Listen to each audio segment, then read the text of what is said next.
ఈ వీడియో చూసే ముందు ఒక లైక్ కొట్టి మన ఛానల్ని సబ్స్క్రైబ్ చేసుకోండి. ఆషాఢమాసానికి చాలా విశిష్టత ఉంటుంది.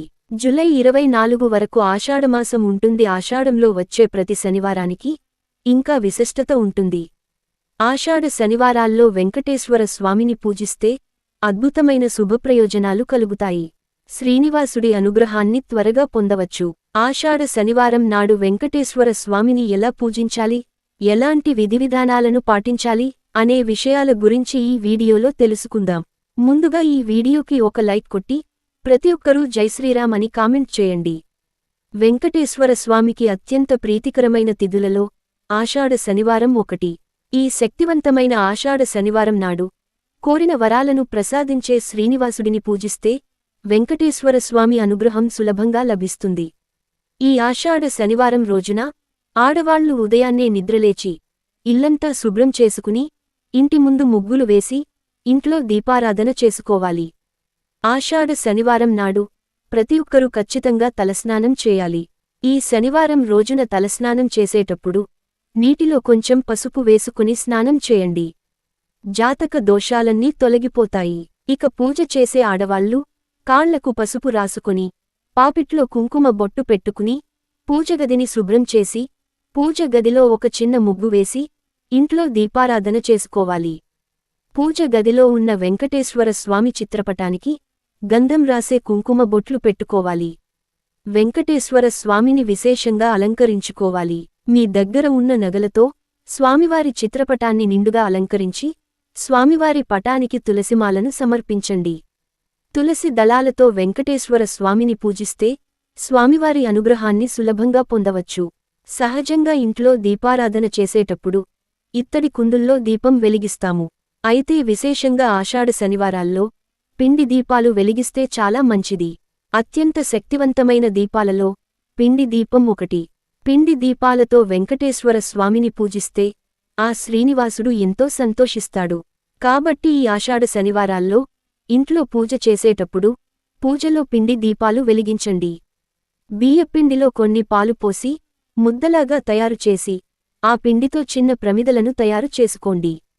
ఈ పిండి ప్రమిదలకు కుంకుమ బొట్లు పెట్టి నువ్వుల నూనె కాని ఆవు నెయ్యిని కాని పోసి 5 వత్తులతో దీపం వెలిగించండి.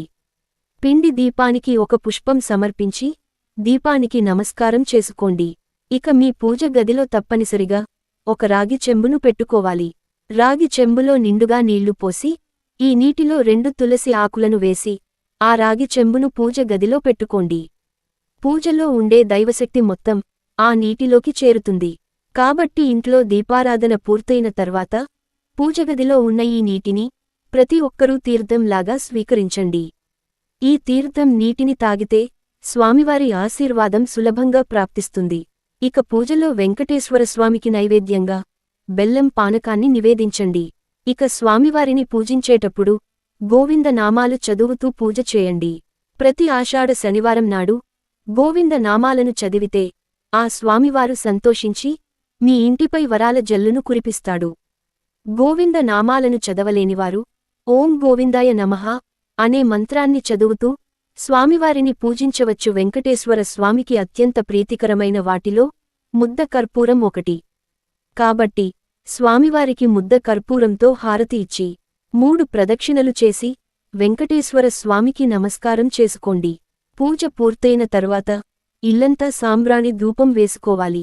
ఆర్థిక సమస్యలతో బాధపడేవారు ఈ ఆషాఢ శనివారం రోజున ఒక కొబ్బరికాయపైన కుంకుమతో స్వస్తిక్ గుర్తును గీసి మీకున్న ఆర్థిక సమస్యలన్నీ వెంటనే గట్టెక్కిపోవాలని వెంకటేశ్వర స్వామికి నమస్కారం చేసుకుని ఆ కొబ్బరికాయను పగలగొట్టండి. డబ్బు సమస్యలన్నీ వెంటనే తొలగిపోతాయి.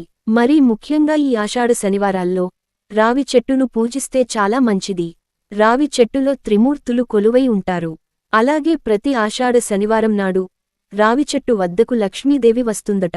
కాబట్టి ఈ ఆషాఢ శనివారంలో తప్పనిసరిగా రావి చెట్టు కింద ఒక దీపం వెలిగించి రావి చెట్టుకు ప్రదక్షిణాలు చేయండి. కోరిన కోర్కెలన్నీ తప్పకుండా నెరవేరుతాయి.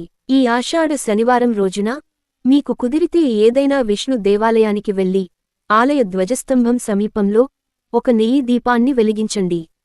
ఆ వెంకన్న మనసు మంచులా కరిగి ఇక మీ ఇల్లంతా కాసుల వర్షంతో నిండిపోతుంది. ఇక శనివారం నాడు తప్పనిసరిగా కొన్ని విధివిధానాలను పాటించాలి. శనివారం రోజున పొరపాటున కూడా నూనె కొనకూడదు. అలాగే తోటకూర తినకూడదు. నలుపు రంగు వస్త్రాలను ధరించకూడదు. భార్యాభర్తలిద్దరూ బ్రహ్మచర్యం పాటించాలి.